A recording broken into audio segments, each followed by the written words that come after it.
Hey everyone, welcome back to the channel. In today's video, we're going to talk about how to export Bluevine's transaction data to Excel. It's going to be a quick video, just going to give you guys a very quick step-by-step guide on how to do this. So let's get into it. Step 1, log into your Bluevine account on the website. Next, go to the Transactions tab from the main menu.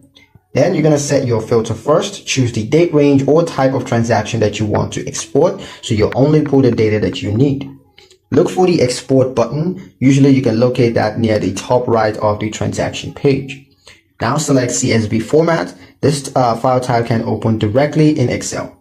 Download the file to your computer and then open it in Excel. You're going to see columns for dates, descriptions, amount, and categories. Once inside Excel, you can sort, filter, or create charts to analyze your finances.